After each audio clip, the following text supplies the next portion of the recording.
Imini ayibe yinhle kwabenkosi. Ngiyaphinda ngiyababingelela abantwana bakaNkulunkulu. Ngiphinde ngiqhubeke nalolu daba lokwazisa nokufundisa nokukhanyisa indlela kaNkulunkulu ayithumela ngoshembe emhlabeni ukuthi azomvusela ubuNazaretha base beyinto esikhohlakele nento eyayisibulewe nento kwangasenalo ithemba lokuthi ngelinye ilanga iyokuphinde ivuke. Kodwa ngoba into kaNkulunkulu kayipheli, uNkulunkulu wenza isu lokuthi aphinde ayivuse ubuNazaretha ngethemba lokuthi sekuyoba into yaphakade. Nakuba-ke sibona manje ukuthi abantu ubuNazaretha baphethe ngasandla sinye, abasabuvikeli ey'theni zabo. Kunobuye buphele ubuNazaretha sebuyanda kodwa banda ngendlela okungeyiyo. Bugcina bunesithombe okungeyiso esiyinhloso kaNkulunkulu ngalobu buNazaretha. Kodwa-ke ngoba uNkulunkulu unomusa uyode buvikela nje ndlela thizeni ekuthenini bungaphumi emkhondweni wey'memezelo zezwi lakhe. Namhlanje bengifisa ukukhuluma ngendaba yasenhlangakazi. Indaba yentaba yasenhlangakazi. Siyazi ukuthi uNkulunkulu eqala ukubonakala emhlabeni wabonakala phezu kwentaba yaseHoreb, ebonakala kuMose, lapho khona athi kuMose uMose ebona isihlahla sivutha esethi awuthi-ke ngisondele-ke ngibuke lesi sihlahla esishayo kodwa singapheliwe ukuthi kanti mhlolomuni wesihlahla. Kwase kuqhamuka izwi esihlahleni lithi, Mose, Mose, khumula izicathulo ezinyaweni zakho ngokuba lo mhlabathi omukona ungcwele. Shaya uvalo uMose wabuza ukuthi hawu, wena ungubani na? Wathi nginguye onguye, nguNkulunkulu kayihlo u-Abraham, u-Isaka noJakobe. Base bekhulumisana-ke noNkulunkulu, uNkulunkulu esemnika umyalelo afisa uMose awenze ngokumthuma kwakhe. uNkulunkulu uyasithuma isithunywa sakhe asinike umyalelo endaweni yakhe uNkulunkulu ayikhethileyo ukuthi bozohlangana phi nalowo muntu. Siyazi-ke ukuthi uMose-ke wabe senza-ke lokho ayekuthunywe uNkulunkulu. Kwase kuthi phathaphatha uNkulunkulu njalo ambize uMose, ambizele kule ntaba eyagcina isibizwa ngentaba yaseSinayi. Akunawo kumlando ukuthi kungani yashintshwa yaba iSinayi, kodwa iSinayi neHoreb into eyodwa, intaba eyodwa leyo. iBhayibheli liyibiza ngokuthi intaba kaNkulunkulu. Masibheka nje eBhayibhelini kukhulunywa ngeHoreb noma iSinayi kukhulunywa ngentaba kaNkulunkulu. Zazikhona ezinye iy'ntaba ezazikhona kodwa uNkulunkulu wakhetha iHoreb, wakhetha iSinayi ukuthi kube intaba yakhe. Unesizathu-ke ukuthi kungani kwaba intaba, kungabanga ithafa, kungabanga ukhalo, kodwa kube intaba. Unesizathu uNkulunkulu sakhe. Ngalo mfanekiso engudwebayo ngidweba umfanekiso wekuthi okwake kwenzeka kuyaphinda kwenzeke. Nangu noShembe esebizwa uNkulunkulu embizela phezu kwentaba yaseNhlangakazi. uNkulunkulu eqala ukubonakala kuShembe noma eqala ukuzwakala kuShembe sesentabazwe.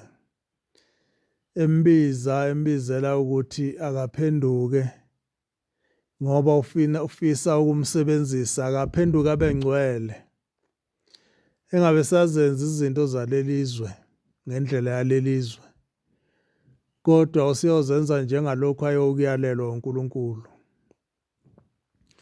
Siyakhumbula ukuthi-ke wabe semhlukanisa namakhosikazi akhe ayewathanda, engenanxa nawo, naney'ngane zakhe ayey'thanda engenanxa nazo.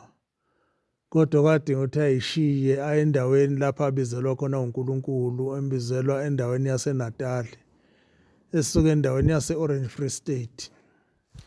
Kwakuthiwa i-Orange Free State ngaleso sikhathi endaweni yaseNtabazwe. Kodwa wambiza uNkulunkulu, wamshisa iy'ngane zakhe nomndeni wakhe ngomhla ka-9 kuMashi 1910. Wabamba isitimela esibheke eNatali, eThekwini, endaweni ayengayazi nokuthi uzothi mefika eDwebana asabelephi. Kodwa ngakwethemba izwi lombizayo waphuma wahamba wajokola, abantu baze bambiza ngohlanya. Nomama wakhe impela uMahadebe wathi nakho ngihlanyelwa ingane bo.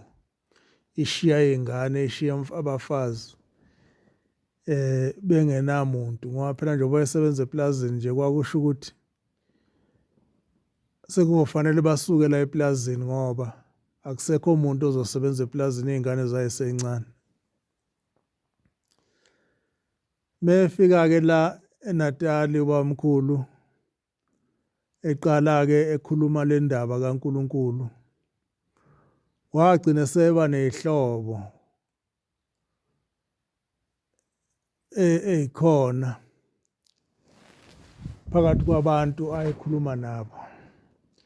Kodwa angakafika endabeni ey'hlobo, angifike ekuthenini lapha ayehamba ehlala khona, ngoba wayengakabi nawo umuzi la engahlala khona, wabe seba nezwi leli likaNkulunkulu elingasikanga kuyena alathi bayohlangana entabeni yaseNhlangakazi. Wamemela ukuthi bahlangane entabeni yaseNhlangakazi. Ngamtshelanga usuku, ngamtshelanga ilanga. Kodwa nje kwadinga ukuthi uShembe ahambe aye entabeni yaseNhlangakazi. Wayiziba lento uShembe, ngoba engazi kwaNhlangakazi leyo ukuthi kuphi. Wayishaya nje, wayizindazindela, kwangathi alifikanga izwi. Kwase kuthi umhlobo wakhe, njengoba ngithe wayeseney'hlobo, wayesenabantu abahlobo bakhe bomphefumulo.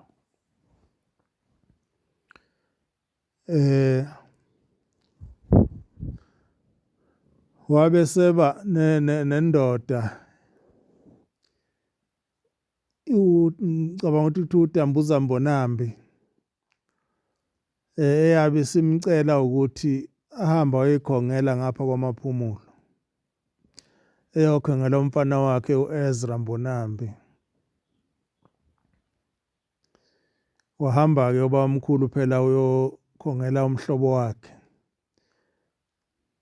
Mefika le kwaMaphumulo sekufika futhi leli zwi lithi, usuwenza lokho engakutshelanga ukuthi hamba ukwenza.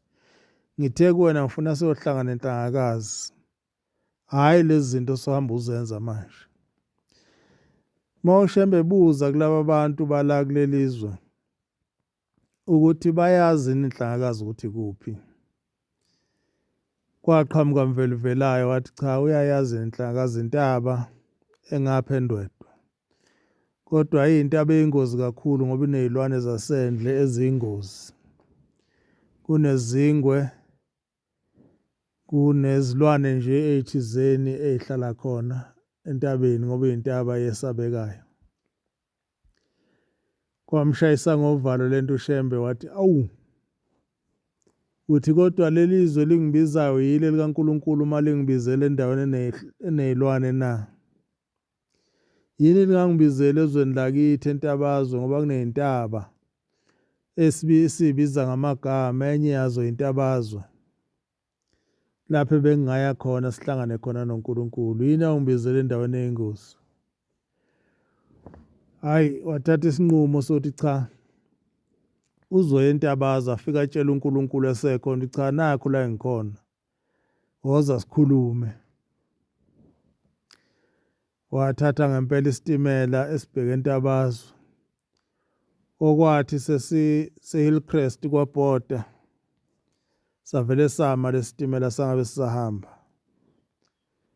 Saba njengesitimela ongathiwa siyafa. Bakhathazeka abashayeli nogadi balesi sitimela ukuthi hawu, sekwenze njani phela manje ngoba lesi sitimela siyasazi hlele sihamba ngaso njalo zonke iy'nsuku. Asikaze sikhombise ukuthi sinenkinga. Kwafika izwi kuShembe lithi, uyasibona lesi sitimela ohamba ngaso. Ngithe mina siyohlangana entabeni yaseNhlangazi. Angazi ukuthi uyaphi la engakususa khona. Ngoba ngakususa entabazwe ngenhloso yokuzosebenza ngawe la eNatal. Njengoba kulesi sitimela ke nje uthi wamkhombisa kusukela ekhoshini yokuqala emuva kuyophuma ekhoshini yokuqala phambili. Ebakhombisa ukuthi bonke laba bantu uma ungehli lesitimela bazofa ngoba lesitimela sizoginqika. Hayi, nangempela uShembe wehla esitimeleni kwaBhoda. Uthe mayithi gqibishi nje phansi isitimela sasiduma sisuka, okuwukuthi lokhu bekuyikhona bekuyisiphazamisa sekwehlile. Ingakho la kuthiwa ubumbele isitimela samaMpondo esama la kungemunga khona kungemtholo khona. Siyazi-ke ukuthi umunga nomtholo iy'tobhi ngesiZulu. Kusho ukuthi sama la kungekhona siteshi isitimela. Awu, nangempela uShembe-ke bese hamba-ke ngey'nyawo esuke eHillcrest waze wayofika entabeni yaseNhlangazi. Anginaso isiqiniseko sokuthi wafika ngomhla kabani entabeni yaseNhlangazi. Kodwa khona wahamba wayofika khona entabeni eNhlangazi. La hlala khona izinsuku eziyishumi 14 days. 14 days ehleli elinde uNkulunkulu. Noma elinde lowo ombizileyo ukuthi siyohlangana entabeni yaseNhlangazi. Lapha eNhlangazi uhleli khona nje, akahleli emzini womuntu. Uhleli nje endle phezulu entabeni. Kuyo le ntaba okuthiwa ingozi. Inezingwe, inezilwane nje ezisabekayo. Kodwa wathola indawo ewumgede engathi imbiwe njengethuna. Indawo ewumgede embiwe njengethuna, wathatha imbokodo wayibeka wacamela kuyo. Wambatha ijazi lakhe.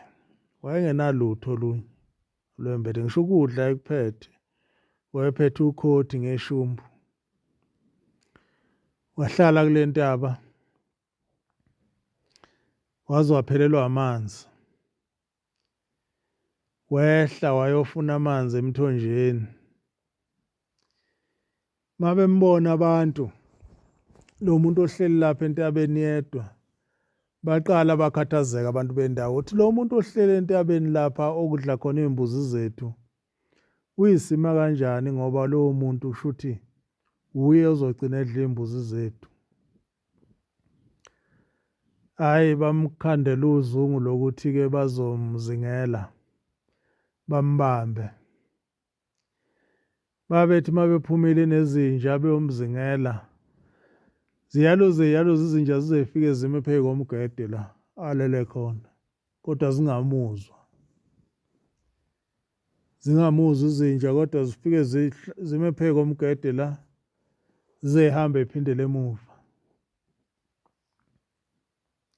zingamuzwa nabo bengakwazi ukufika lapha ngoba leya ndawo ayifikeki kalula le ndawo kuyona nawo Shemba ngazi wayefika kanjani kuyona.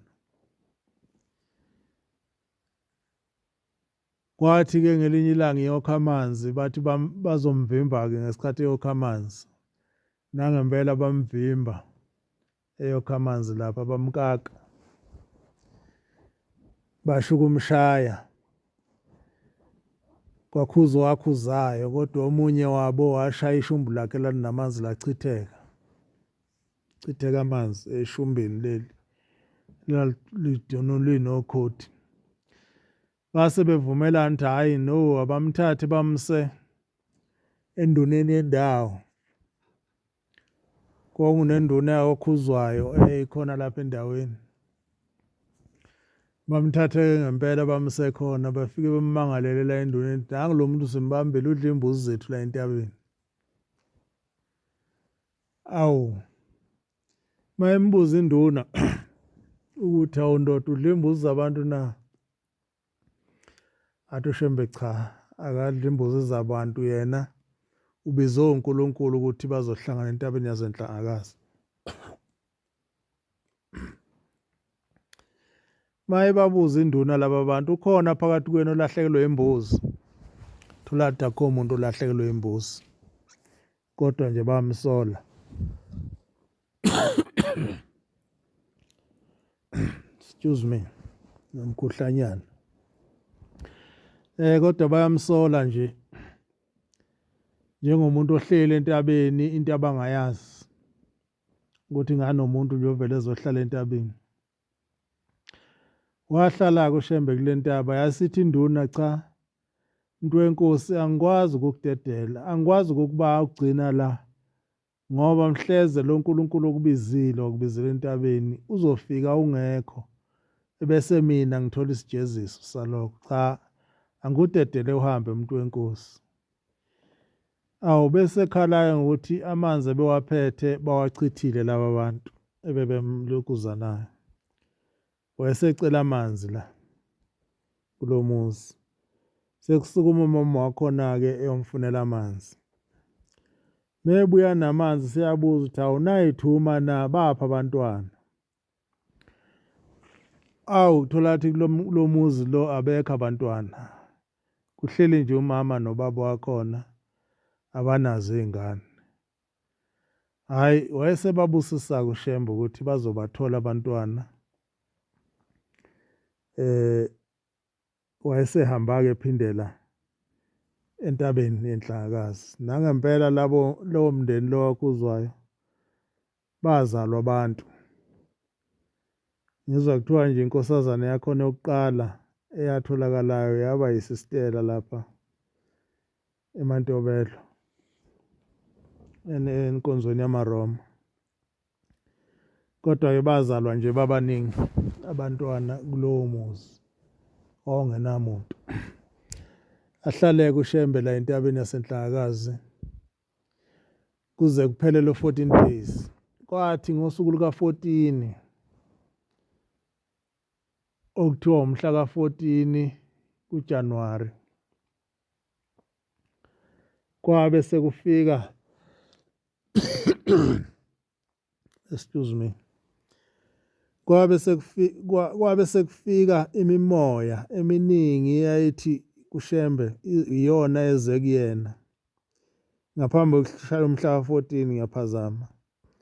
Kwakulokhu kufika imimoya eminingi imtshela uShembe izomlinga ithi ithini esikubizileyo ukuthi woza la.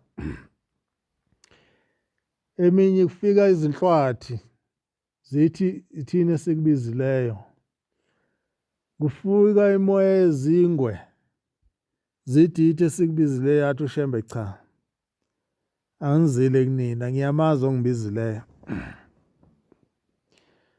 Kwathi-ke ngomhla ka-14 kuJanuwari wezwa kuhalalisa izihlahla wezwa iphunga elimnandi wezwa iphunga elihle uthe bona kwaqhamuka umuntu eza kuye emoyeni ephethe itray ngesandla elimbozwe ngenansuku elithi ayithole ngenansuku ngendwangu. Uthe mefika kuyena lo muntu wayesefika ememukelisa isimayo okuyisidlo senkosi.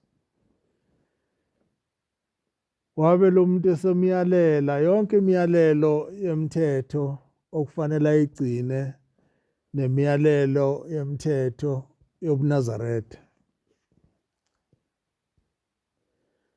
Lo muntu kwathi mase kufanele ahambe waphenduka wabheka le wathola ukuthi kubhalwe ukuthi Shembe la emahlombe akhe okuyinto akayibona nangaphambili entabazwe. Lo muntu lo onombhalo obhala uShembe emhlane. Lo muntu kunokuba ahambe wabe sebuye ehlehla wangena kuyena uShembe waphelela engena ngokhakhayi wangena waphelela wayesethi mina-ke wena uzoba-ke uyise wabantu bonke ngoba sekuhleli mina Shembe kuwe.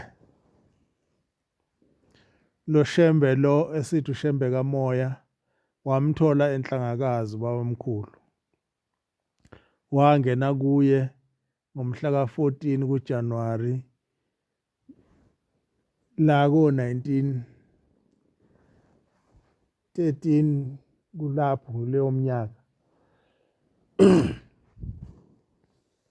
Kuleyo mnyaka asinasiqiniseko somnyaka ukuthi kwakuyimuphi umnyaka ngoba umhla u-1913 sazi ukuthi unyaka owaqala ngayo ukuhamba amaNazaretha ukuya entabeni.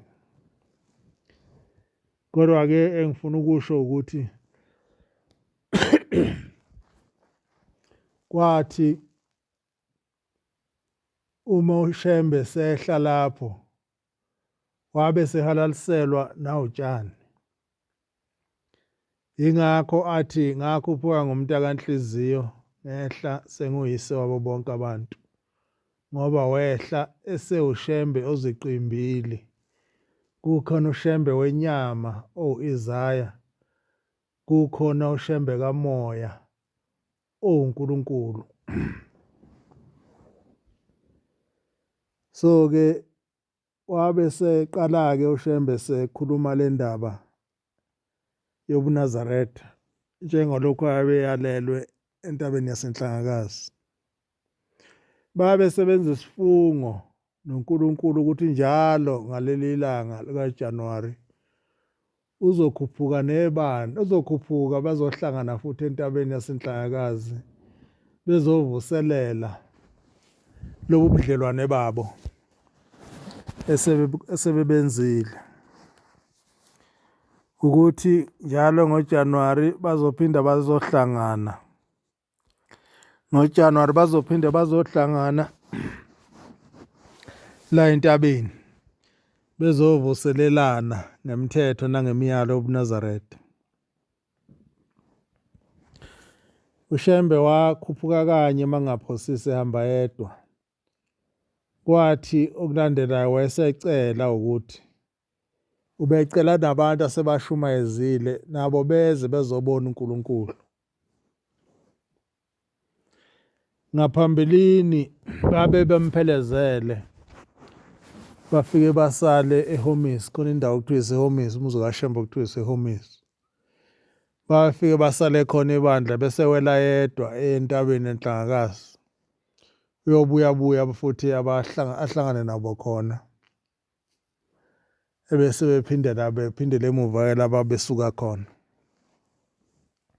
Kodwa egcineni wabe secela kuNkulunkulu ukuthi ucela ukuthi nebandla lize uNkulunkulu lizobona la ehlala khona uNkulunkulu nala ahlangana khona noNkulunkulu. Ilapho-ke kwaqala khona lolu hambo lwasentabeni yasenhlangakazi seluhanjwa ibandla ngabo 1913. Angathi umlando ukuthi uqala abantu babefike besale endaweni okuthiwa isemaseleni kuthiwa i-foot of the mountain la phansi entabeni. Bafike besale khona aphinde akhuphuke yedwa aye phezulu entabeni. Nakhona wahamba bacelela abantu sicela ukuthi nabo bakhuphuke beze entabeni. Kwabe sekuba nemiyalo-ke abayinikwayo ukuthi uma bezokhuphuka-ke nabo beze la kuzofanele bayiphathe kanjani. Yini okufanele bayenze, yini ongafanele bayenze. Agcina-ke sekukhushukwa-ke kuyiwa entabeni. Kwase kuba ukuthi-ke njalo-ke ngoJanuwari, uma uqala nje uJanuwari, ibandla lizohamba liye eNhlangakazi. Ngesikhathi esiphambilini-ke yayingekho imigwaqo. Nezinto zokuhamba zazingcosana. Kwakuye kuhanjwe ngey'nyawo uma kuyiwa eNhlangakazi. Kwakusukwa nje eKuphakameni, sekunomzi waseKuphakameni, kuhanjwe ngey'nyawo kuze kuyongenwa entabeni yaseNhlangakazi.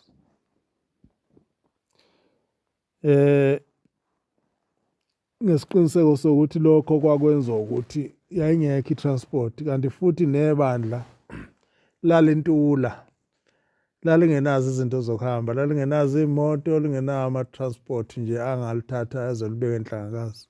Nemigwaqo futhi ingekho ngalezo y'khathi, kwakuhanjwa ngey'nyawo nje isikhathi esiningi.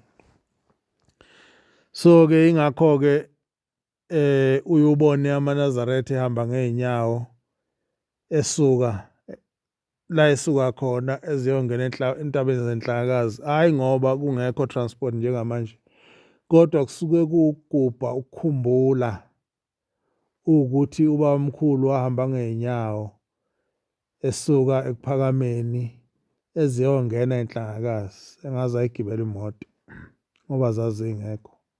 So kusuke kuwusuku lokukhumbula uhambo lukababamkhulu lwaseNhlangakazi. Yingakho kuye kuhanjwe ngey'nyawo. Asikho futhi esinye isizathu ongasibeka ukuthi kungaba yiso esokuthi kuhanjwe ngey'nyawo ngaphandle kokuthi kusuke kuwumgubho wokukhumbula ubabamkhulu ehamba ngey'nyawo eya entabeni yaseNhlangakazi. Noma sekuhanjwa ngemigwaqo-ke ngey'nsuku zanamhlanje kungasahanjwa ngey'ndlela ey'nqamulelayo lezi yena ehamba ngazo. Kodwa nabantu nobuningi babantu sebeyenza ukuthi akusakwazi kuhanjwa ngey'ndlela. Lezi y'ndlela ey'hamba zinqamulela, zinqamula emahlozini, zinqamulela emfuleni, zinqamulela emizini yabantu. Yingakho sekuye kuhanjwe ngomgwaqo kuze kuyofikwa khona ngoba sekunemigwaqo manje. Ekuqaleni ngike ngathi-ke kunezinto ey'ntathu ey'ngenaku-replace-wa noma ngasebenzisa igama elithi indispensable, ezisemqoka ukwedlula yonke into la ebuNazaretheni, ku-replace-wa yilutho. Akukho lutho olungangena endaweni yazo. Ngithe okokuqala uShembe, ukuthi ibandla liholwa uShembe. Okwesibili ngathi umuzi waseKuphakameni, ukuthi umuzi waseKuphakameni ngisho ngakha iy'tezi zizofika ezulwini ngeke ziphenduke zibe umuzi waseKuphakameni. Ngathi okwesithathu iNhlangakazi. Awukwazi ukuthi ungaphinda kube khona enye indawo ngoJanuwari ongaya kuyona ongeyona iNhlangakazi. Kungcono ungayi eNhlangakazi kunokuba ungaya kwenye indawo uthi uye eNhlangakazi, ngoba iNhlangakazi ayiqanjwanga uNkulunkulu ukuthi iNhlangakazi, kwakuyintaba nje vele yayikhona. Ayikhetha yena uNkulunkulu phakathi kwey'ntaba zonke. Uma iyimbi wayekhetha iyimbi njalo, wayazi yena ukuthi uyikhethelani nobubi bayo. Uma incane uyazi uNkulunkulu ukuthi wayekhethelani nobuncane bayo. Ngoba uNkulunkulu kakade wayengazange ahlele ukuthi entabeni yaseNhlangakazi kuyoya abantu, kodwa kwakuyi-meeting point yakhe noShembe bobabili. So-ke uma kuya ngokuthi intaba isincane ukuthi kuya abantu, ngcono-ke abantu bangayi kuyiShembe yedwa kunokuthi kuthiwa iNhlangakazi nga-replace-wa enye into. So lezo zinto ey'ntathu engithi ngeke zize replace-eke ngoba ngeke nje lo mgede osenhlakazi, lo mgede osenhlakazi uthathe use kwenye indawo la uShembe ayelala khona. Indawo la hlangana khona uShembe noNkulunkulu wamukela isimayo ngeke uze uyithathe uyise kwenye indawo ngoba indawo eyingcwele la uNkulunkulu ahlangana khona noShembe. Awukwazi-ke ukuthi ungathi inhlakazi intaba endala noma yini. Inhlakazi nje iminjingu naphakade. Uyobhubha umhlaba uma kuya ngokuthi khona into eyokuyenzeka enjenganaleyo imile inhlakazi kuyintaba kaNkulunkulu. Ayikho futhi enye intaba ekhona la eNingizimu Afrika noma e-Afrika. Angazi iHoreb ikuphi noma ise-Afrika nayo noma ikuphi noma ise-Middle East. Kodwa ayikho enye intaba kaNkulunkulu ekhona ngaphandle kwenhlakazi. So-ke engikushoyo ukuthi amaNazaretha kubalulekile ukuthi awazi amagugu awo. Amagugu awo angaze athathwa abanye abantu bewenze enye into. NoSathane phela uyawafuna lamagugu amaNazaretha. uSathane uyawafuna lo aqhuzula ngamanye. Njengamanje sekukhona oShembe abaningi. Yini? Ngoba uSathane ufuna ukushaya le-institution kaShembe ukuthi uShembe abe munye. Ufuna ukuyishaya le-institution ukuze uma ngabe kuwukuthi khona uShembe osedumaza ubuNazaretha, kudumale uShembe wonke. Edunyazwa ukuthi kunoShembe phakathi kwalaba abawoShembe abathi bangoShembe osenza izinto ezingenziwa noma izinto ezaliwe uNkulunkulu. Kushawa le-institution. Ushawa institution yokuthi ubuShembe bungabe besaba ilobu bokuthi uyingubo kaNkulunkulu, kodwa bube into yokuyicebisa. Yini uSathane ushaya le-institution yobuShembe. Ulwa nayo ukuze iyehlelwe isithunzi bethi abantu bomhlaba uma bekhuluma ngoShembe bethi awu imuphi yena njengoba sekuwoShembe nje. Manje-ke uSathane ulwana kancane ushayile indaba yokuphakama. Kwaqhamuka eminye imizi kwathiwa ukuphakama into engekho isemanxuweni. Sekukhona ukuphakama okusha. Yini njalo uSathane ulwa nokushaya amagugu alokhu kuhamba. Njengoba neJerusalema walishaya walibhidliza kwaze kwaba kabili. Yini inhloso ukuthi ulwisana namagugu kaNkulunkulu. Manje bese shaya nokuphakama nje sekukhona abantu abathi uma bekhuluma ngokuphakama bethi bafisa uNkulunkulu akhiphe ukuphakama ey'nhliziyweni zabo. Uma ngabe ukhipha ukuphakama enhliziyweni yomuntu ubushiya kanjani ubuNazaretha ngoba ukuphakama buwubuNazaretha, ubuNazaretha buwukuphakama. Yingakho sithi uma uthatha isifungo sobuNazaretha uthi ngiyayikhetha inkosi yasekuphakameni. Ngoba ukuphakama kuwubuNazaretha, ubuNazaretha buwukuphakama. uShembe ukuphakama kuwuShembe. Manje-ke uSathane uyayihlasela lezo zinto. Bese kusela into eyodwa-ke uSathane bengakayihlaseli. Naye beyizungeza efisa ukuyihlasela njengoba bese oShembe bebanga ukukhuphuka intaba Nhlangakazi. Kodwa bengakayihlaseli iNhlangakazi. Kodwa manje usefikile uyihlasela iNhlangakazi sekukhona okuthiwa intaba endala. Nhlangakazi ayikwazi ukuba intaba endala. Iyohlala intsha izibhubhe ngoba iy'ntaba kaNkulunkulu. Manje-ke amaNazaretha awakwazi ukuvikela amagugu awo. Angaze afuna ukuvikelelwa ubani. Awakwazi amaNazaretha to preserve their sacredness and their sacred places. Abakwazi amaNazaretha. Kulula nje kuwona. Kulula nje ukuthi achithe izinto ezingamagugu nezizisekelo zalokhu kuhamba lapha emhlabeni.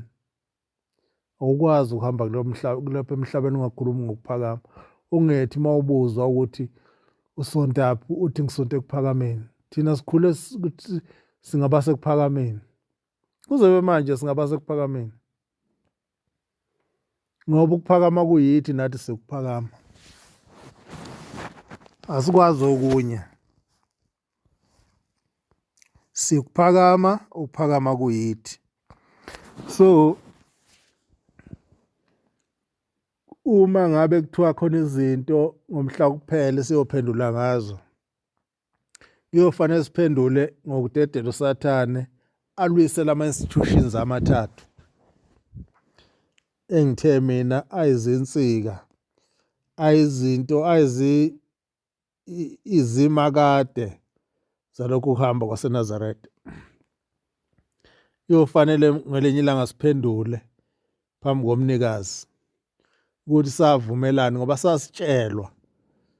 Inkosi yaseKuphakameni uLangaphuma Sikode wasitshela ukuthi umuzi waseKuphakameni uma ingunaphakade awunako unyakaziswa.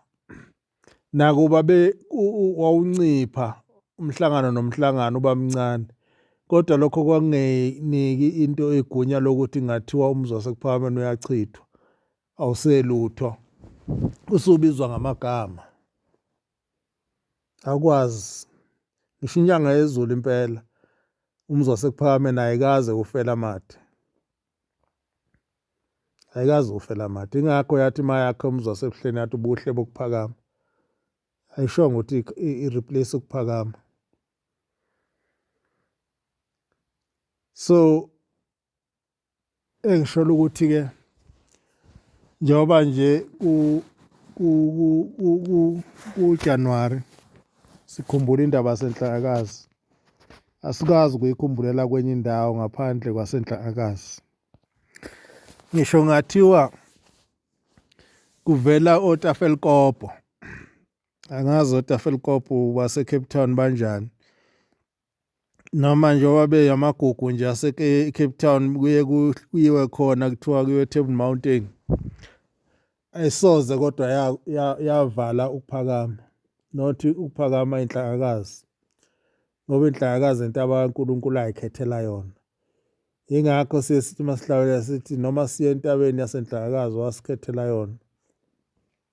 Suke sisho khona lokho inhlangakazi ukuthi iyona uNkulunkulu asikhethela yona ayikhenye. So ilona gugu esinalo emhlabeni okufanele siliphathe ngezandla zombili, singaliphathi ngasandla sinye ngoba noSathane uyalifuna. Ilokho-ke bantwana benkosi bengithi ngifuna ukukhuluma indaba yasenhlangakazi ukuze nabantwana bezayo nabasazozalwa bazi ukuthi yini le nhlangakazi esikhuluma ngayo. Yini le nhlangakazi, ihlukene ngani nezinye izindaba noma nezinye izinkalo okwangayiwa kuzona ezingodeda ngendlala. Cha, indawo eyintaba kaNkulunkulu la uNkulunkulu ahlangana khona noShembe, hayi nabantu, hlangana khona noShembe. Uma kuya ngokuthi sincane noma sinjani abangayi phela abantu abasale ehomisi kwela uShembe yedwa ayenhlangakazi ngoba vele i-appointment phakathi kwaShembe noNkulunkulu, hayi noShembe nabantu. Thina suke siphelezela uShembe. Uma kuya ngokuthi ukuphelezela kwethu uShembe kusho ukuthi indawo esiyincane kulungile kasingabe sisaya-ke thina kuye yena yedwa ukuze isifungo sabo bobabili singaphazanyiswa yithi. Ilokho bantwana benkosi bengifisa ukukusho. Inkosi ibusiseni ekuzwile.